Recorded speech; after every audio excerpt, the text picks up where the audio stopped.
Hey guys, what's up? Happy Wednesday. I'm excited to be back. It's been a really fun week for my family. We've had church stuff, we've had family stuff. It's all been really good, but I'm excited about this episode. Again, I want my episodes to be really practical and useful for you guys. And I thought this would be a really fun topic because I see this word all the time, but nobody actually really knows what it means. And so we're going to break it down. Of course, we're going to leave with some action steps that you guys can put into practice and some ideas that you guys can take home and to go ahead and start putting into your life and your daily habits that can help change your nutrition patterns and hopefully help you start feeling better, start, getting a good nutrition daily habits going. And so what are we going to talk about today? Today we are going to talk about superfoods.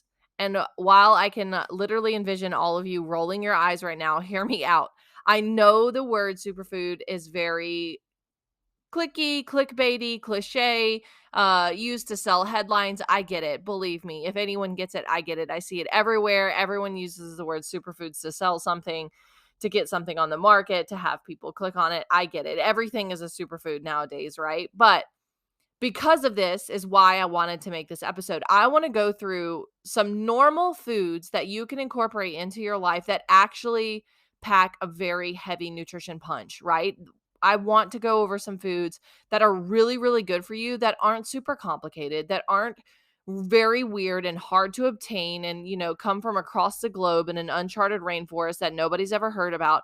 Like, these are foods that you can incorporate on a day-to-day living. You can feed your kids. You can eat them normally and see a payoff. So, without further ado, let's get into this episode on low carb ketogenic superfoods. The Merriam-Webster dictionary defines a superfood as a food such as salmon, broccoli, or blueberries that is rich in compounds such as antioxidants, fiber, fatty acid, considered beneficial to a person's health. Well, that's great and all, but really no clear definition there, right? Considering some people would argue that fiber really isn't a superfood, fatty acids, yes, antioxidants, yes, but salmon, of course, I consider a superfood. Broccoli, maybe. Blueberries, yes, but again, you can see that the definition is a little bit loosely defined. But let's walk through some of the low carb ketogenic quote unquote superfoods that I would consider good and that I would consider ones that are truly superfoods. Number one, fatty fish. I already mentioned salmon, but this also includes mackerel, sardines, anchovies. The reason why is these are loaded with omega-3s, and it includes omega-3s in all the three forms, EPA, DHA, and ALA. These three compounds play a massive, massive role in fighting inflammation. We know that inflammation is one of the number one disease promoting things, and EPA, DHA, and ALA do a really great job in lowering that inflammation. Obviously, fatty fish helps improve heart health, supports mental health, and improving bone health. I could go on and on about just the health improvements that lowering inflammation has. So fatty fish is definitely up there when it comes to a superfood. Now, some people really like fatty fish. Some people, they're like neither here nor there. I really like salmon. That's probably the easiest one to eat. I think, sardines out of a can are great too. And some people like anchovies, but I don't know if they count as much if you put them on pizza, but I don't know, just a thought. But salmon, mackerel, sardines, anchovies, all really good sources of omega-3s. There are some plant sources of omega-3s, but some plant sources don't necessarily contain all three forms, those EPA, DHA, and ALA that I was talking about. Which is why I consider fatty fish a better source. Fatty fish also contains a lot more milligram of the omega-3s than your plant sources of omega-3s. Second is going to be red meat. I know, shocker, right? There's a lot of people out there that try to demonize red meat for absolutely no reason, which is kind of funny because it's like the science against red meat is so flimsy and so poor and so terrible. And a lot of nutrition science, and I don't mean to take a rabbit trail here, but a lot of nutrition science is just super flawed because a lot of it is based on food recall. So when you look at research and you're asking people, you're doing a research study on, whether it's disease or obesity or whatever it may be, but you're asking people to recall what they've eaten in a week. You know, if you're anything like me, I can't even remember what I had for like the meal before I can't remember what I had for breakfast this morning. So like asking people to recall how many times a week that they eat red meat is a silly question, and they're going to get it wrong a lot. But that's not only the problem. One is inaccurate diet recalls, but you're also not taking into consideration what they're eating with the red meat, right? So if people are eating red meat, they're having a steak and asparagus, that's going to have much more different effect on their body than if they have a steak and a hamburger bun and french fries and a beer, right? So to demonize one food compound is really silly. And so that's a lot of the problem with the research studies on red meat is that it has been demonized for no reason. And so I absolutely think red meat, not just beef, sorry, is a low carb ketogenic superfood. Lamb, pork, venison, goat, etc., have been feared for far, far too long. You have nothing to be afraid of. It's loaded with nutrients. It's a complete protein. It's going to give you all the amino acid buildup that you need. It's a great source of B12, zinc, iron, absorbable iron, I might say. Lamb is also an extremely dense red meat too. So like if you're looking for really high protein, zinc, selenium, riboflavin, niacin, B12, B6, and iron, lamb is a go-to, but really all red meat is packs a powerful, powerful punch. And one thing I will say too about like red meat and fatty fish and a lot of your animal proteins is they don't contain anti-nutrients. Now, I don't want to get too far into this because I could do like multiple podcast episodes on anti-nutrients, but I'll give you what a brief like description of an anti-nutrient is. So plants and animals differ, right? So plants contain certain enzymatic compounds and compounds that defend them, right? A plant isn't going to be able to run away from you and jump and fight back and bite and scratch and do all that, right? Plants are plants. Like they can't do much. They just kind of grow and sit there, and you can chop them down, you can crush them up, you can pick their fruit, you can eat them, right? Animals are different. Animals can fight back, animals can run, animals can migrate, animals can do all of these things to protect themselves, whereas plants can't. So plants develop enzymes that protect them so that you don't eat them, poisons, essentially. Anti-nutrients is what we would call them.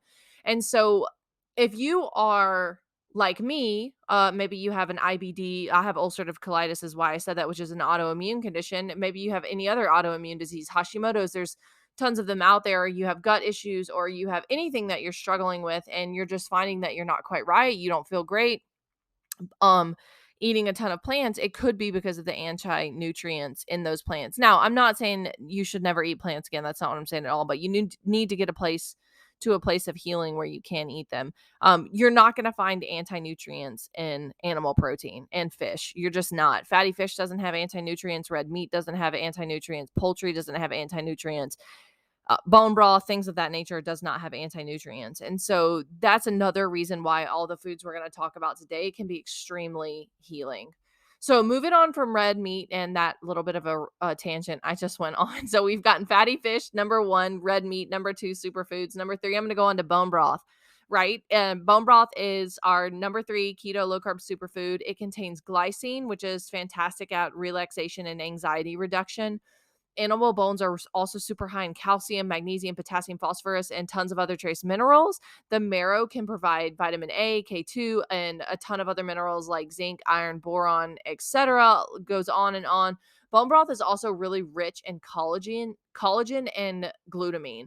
Glutamine is fantastic for gut health, and it is really, so is collagen, really. All of these vitamins and minerals in bone broth help strengthen and build like really strong bones alongside rebuilding the gut lining. So bone broth is a fantastic food if you've got gut issues, IBD, IBS, any of the autoimmune stuff. If you just are bloated and gassy, bone broth is great to incorporate. If you're fasting and you need a little bit of electrolytes, bone broth is one of my favorite foods on the planet. It's great when you don't feel so good. If you're sick, if you need to rehydrate, bone broth is really, really fantastic. There's a reason why our grandmas give us bone broth when we're sick, right? And a reason why it was a staple in their diet as well. Next, we're gonna go to eggs. I know, eggs, so controversial. It's amazing, right? We can't eat eggs, right? The cholesterol. I still laugh when I hear people avoiding egg yolks. It's like, no, do not avoid egg yolks. Do not fear eggs because of cholesterol, guys. Don't fear any meat because of cholesterol, any animal muscles or animal food products because of cholesterol. It does not work like that in the body. You don't have to fear animal foods because of cholesterol. Eggs are extremely nutritious. They contain a little bit of almost every nutrient you could ever need. I mean, obviously they grow a little mini chicken, a little baby chicken. They're literally one of the most nutrient dense foods on the globe. They have a positive effect on cholesterol, contrary to popular belief. They contain choline. They're linked to lower risk of heart disease. And again, like animal proteins, eggs are a complete protein, which is fantastic. The next one, we're kind of steering away from the animal sources, but cacao is chocolate. So all my ladies out there, you're welcome. I love my chocolate too. Chocolate is rich in polyphenols. Polyphenols are linked to inflammation reduction, better blood flow, lower blood pressure, lower blood sugar. Cacao may lower the risk of heart attack and stroke, can improve blood flow to the brain. It does a lot of really cool stuff. Now, the caveat to this is it doesn't count if you're eating it in, a Snickers bar, right? You can't have chocolate in combination with a ton of sugar and a ton of processed seed oils and think that that's going to be doing you a favor, right? If you're going to buy chocolate, I recommend just getting 80 to 90% dark chocolate. Get good sources of cacao and chocolate. Make sure you're not getting anything that's too processed and with contains a lot of sugar. But you can say the dietitian told me to eat chocolate. I'll take that. The next one is organ meats. So organ meats, I know some of you are cringing. These are kind of hard for me to incorporate too. I'm just going to put that out there, be completely honest. It's much easier to sit down and eat a steak than it is to eat like kidney and liver or heart. Now, I will say I grew up in South Mississippi, so chicken livers and gizzards weren't that hard to eat, but we weren't eating them the right way, right? We were eating them all fried up and it was fantastic. You don't want to eat them that way. Some easy ways to incorporate organ meats in your meals nowadays is you can grind them into ground beef. That's a pretty easy way. There's a really cool brand out there on the market called Pluck that they do organ meat seasonings where you can like literally season your meats and vegetables with organ meat seasonings. It tastes great. It's a fantastic way to get your organ meats in. Organ meats are just another fantastic source of vitamins and minerals and protein. A lot of organ meats are particularly high in certain nutrients like zinc and B vitamins, which can play a role in preventing Alzheimer's. They increase energy levels. They can do all kinds of interesting things depending on the organ meat. So that's another superfood that you should totally be adding. Olive oil. I know you probably could have guessed that one. Olive oil is like the classic superfood and one I actually agree with. In particularly, extra virgin olive oil stands to the top. It's high in monounsaturated fat. It contains a heavy amount of antioxidants. It's very, very anti-inflammatory. It helps prevent heart disease, protective against stroke, reduces the risk of diabetes, helps treat rheumatoid arthritis, and it tastes delicious, right? Who doesn't love olive oil?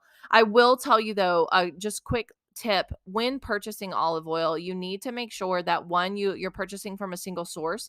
So turn your olive oil bottle over, make sure that it doesn't come where it says like harvested or produced in Spain, Italy, Portugal, Morocco, and 5 different other countries. You want one country, right? You can pick your favorite and buy it from there. I'm absolutely not saying there's one better than the other. There's different flavors, there's different types of olive oil. Find your flow and go with it, but it is helpful if you can pick a single sourced olive oil. You also want to purchase olive oils that are stored in dark glass bottles. You do not want to buy olive oil that is stored in clear plastic containers. It can go rancid. It probably already is rancid. And then you just want to be careful with your smoke points with olive oil. And you don't want to heat it too high, but let's quickly run through these again. We've got number 1, fatty fish, red meat, bone broth, eggs, cacao, chocolate, organ meats, and olive oil.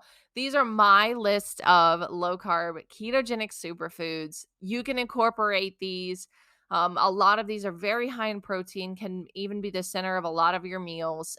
True superfoods that actually have science-backed research studies proving them to be functional foods and can do fantastic things in the body. So I hope this was helpful. You guys can find me on Instagram at the.ketogenic.nutritionist. I'm on TikTok, the.ketogenic.nutritionist. It is so helpful if you guys leave me reviews on these podcasts. If these are helpful for you, please consider leaving me a review. It again helps me in a lot of ways. But I thank you for being here. I hope you guys have a great week, and I hope you guys come back for my next episode. So we'll talk soon. Have a good one.